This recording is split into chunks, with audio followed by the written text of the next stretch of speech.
शहर अपनी पूरी रफ्तार पर था, गाड़ियां भाग रही थीं, लोग एक दूसरे से टकराकर आगे निकल रहे थे। हर चेहरे पर एक ही बात लिखी थी, मुझे देर हो रही है।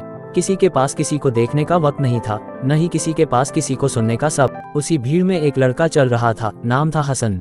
चेहरे पर थकान थी, आंखों में बेचैनी और दिल में हजारों बोझ। नौकरी चली गई थी, घर का किराया बाकी था और ऊपर से घर वालों की उम्मीदें। वह खुद से ही बड़बड़ाया, आखिर मेरी जिंदगी में ही सब कुछ गलत क्यों हो रहा है। हसन चलते चलते एक पुराने चाय के ढाबे पर रुक गया। एक छोटा सा खोखा, एक बूढ़ा आदमी चाय बना रहा था। उसके चेहरे पर अजीब सी सुकून वाली मुस्कान थी, जैसे वह जिंदगी की सारी भागदौड़ से आजाद हो। हसन बैठ गया और बोला, बाबा एक कप चाय दे दें। बूढ़े ने बिना जल सीवीडी के चाय बनाई और एक कप उसके सामने रख दिया।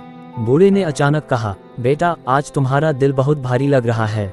हसन चौंक गया, आपको कैसे पता? बूढ़ा हल्का सा मुस्कुराया, चाय बनाने वाला सिर्फ चाय नहीं देखता, वह लोगों के चेहरे पढ़ना भी सीख जाता है। हसन खामोश हो गया। पहली बार किसी ने उससे पूछा था कि वह ठीक है या नहीं। वह आहिस्ता से बोला, सब कुछ खत्म हो गया है बाबा, नौकरी भी, इज्जत भी और शायद हिम्मत भी। बूढ़ा आदमी उसके सामने बैठ गया और आहिस्ता से बोला, बेटा चाय कभी ठंडी हो जाए तो दोबारा गर्म की जा सकती है, लेकिन इंसान की उम्मीद अगर ठंडी हो जाए तो उसे गर्म करने के लिए सिर्फ वक्त नहीं, एक अच्छा लम्हा भी काफी होता है। हसन ने पहली बार सिर उठाया। उसी वक्त एक छोटी बच्ची आई, फटे पुराने कपड़े, बिखरे हुए बाल, हाथ में एक पुराना सा खाली पर्स। वह डरते डरते ढाबे के करीब आई, मगर फिर रुक गई, जैसे उसे डर हो कि कहीं उसे भी बाकी लोगों की तरह डांट न दिया जाए।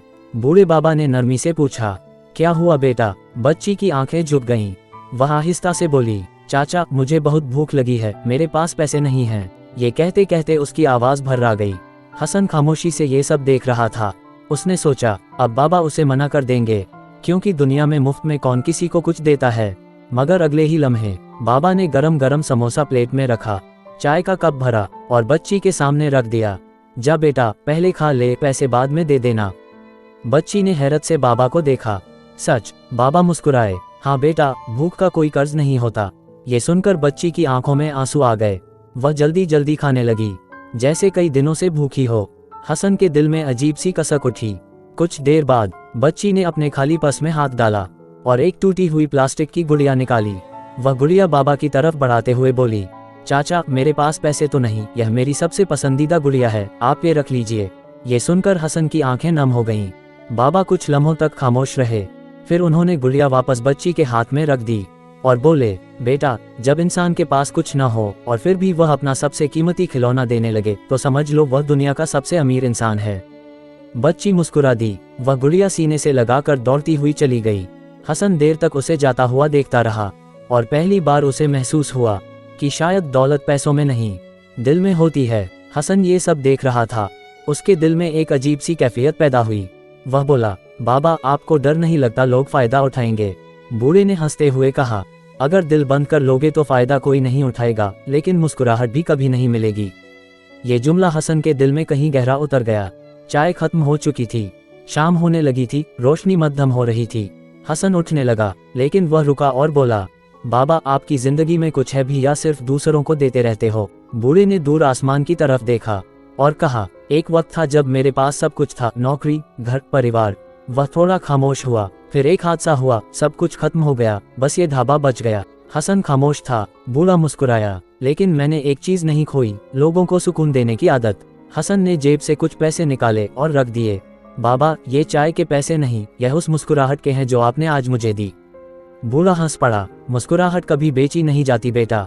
हसन जाने लगा, लेकिन अचानक रुक गया। वह वापस आया और बोला, बाबा अगर मैं दोबारा खड़ा हो गया तो मैं भी किसी के लिए यही करूंगा। बूढ़ा सिर्फ मुस्कुराया, बस यही असली जिंदगी है। मगर इस बार उसके कदम पहले जैसे नहीं थे। जब वह ढाबे से बाहर निकला तो शहर वही था, सड़कें वही थीं, लोग वही थे, मगर हसन बदल चुका था। उसके दिल में पहली बार अजीब सा सुकून था। वह चलते चलते पीछे मुड़ा। बाबा अब भी चाय बना रहे थे और हर आने वाले को मुस्कुराकर देख रहे थे। हसन ने दिल ही दिल में सोचा, एक दिन मैं भी लोगों के चेहरों पर ऐसी ही मुस्कुराहट लाऊंगा। वक्त गुजरता गया। हसन ने दोबारा नौकरी की तलाश शुरू कर दी। मुश्किलें अब भी थीं, लेकिन अब वह हार नहीं मानता था। कई महीनों की मेहनत के बाद आखिरकार उसे एक अच्छी नौकरी मिल गई। घर के हालात बेहतर होने लगे, किराया अदा हो गया और जिंदगी दोबारा पटरी पर आने लगी। मगर हसन एक चीज कभी नहीं भूला, वह बूढ़ा चाय वाला और उसकी बातें। एक दिन तनख्वाह मिलने के बाद हसन सीधा बाबा के ढाबे पर पहुंचा, मगर वहां पहुंचकर उसके कदम रुक गए। ढाबा बंद था, दरवाजे पर बड़ा सा ताला लगा हुआ था। हसन का दिल जोर से धड़का। उसने आसपास के लोगों से पूछा, बाबा कहाँ हैं? एक दुकानदार ने आह भरते हुए कहा, बेटा, बाबा करीम 3 दिन पहले इस दुनिया से चले गए। ये सुनकर हसन के हाथ से मिठाई का डिब्बा जमीन पर गिर गया। उसकी आंखें भर आईं। उसे यकीन ही नहीं आ रहा था। वह आहिस्ता आहिस्ता ढाबे के दरवाजे के करीब गया। वही चूल्हा, वही कुर्सी, वही जगह जहां कभी उसकी जिंदगी बदली थी। अचानक उसकी नजर दरवाजे पर लगे एक पुराने लिफाफे पर पड़ी। उस पर लिखा था, हसन के लिए। हसन हैरान रह गया। कांपते हाथों से उसने लिफाफा खोला।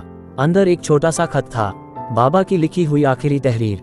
हसन ने पढ़ना शुरू किया, बेटा हसन, अगर तुम ये खत पढ़ रहे हो तो शायद मैं इस दुनिया में नहीं हूँ, लेकिन मुझे यकीन है तुम दोबारा खड़े हो चुके होगे।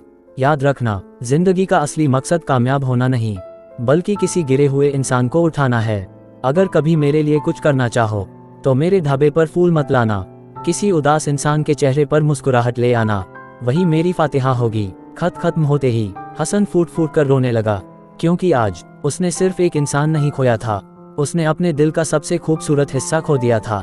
मगर उसी लम्हे उसने आंसू पोंछे, आसमान की तरफ देखा और मुस्कुरा दिया, क्योंकि बाबा जा चुके थे, लेकिन उनकी नेकी, उनकी तालीम और उनकी मोहब्बत अब हसन के अंदर जिंदा थी। और उसी दिन हसन ने फैसला किया कि अब वह सिर्फ अपनी जिंदगी नहीं बदलेगा, बल्कि जहां तक मुमकिन हो दूसरों की जिंदगी में भी रोशनी बांटेगा। कभी एक कप चाय से, कभी एक मुस्कुराहट से, और कभी सिर्फ ये पूछकर, आप ठीक हैं ना? क्योंकि कई बार किसी इंसान को बचाने के लिए सिर्फ इतना ही काफी होता है। कहानी यही खत्म नहीं हुई। बाबा करीम का खत पढ़ने के बाद हसन कई दिनों तक टूट चुका था।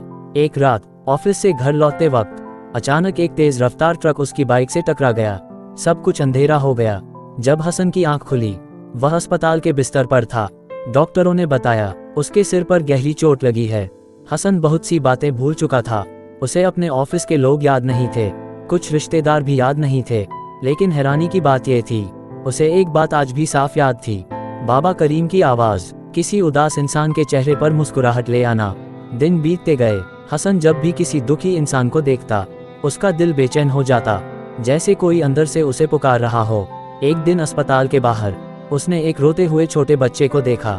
बिना कुछ सोचे हसन उसके पास गया, उसके लिए चाय और बिस्कुट खरीदे और मुस्कुरा कर पूछा, बेटा, आप ठीक हैं ना? बच्चा मुस्कुरा दिया और उसी पल हसन की आंखों से आंसू बह निकले, क्योंकि उसे एहसास हो गया था शायद वह अपनी जिंदगी की बहुत सी बातें भूल चुका है, लेकिन बाबा करीम का मिशन उसके दिल में हमेशा जिंदा रहेगा।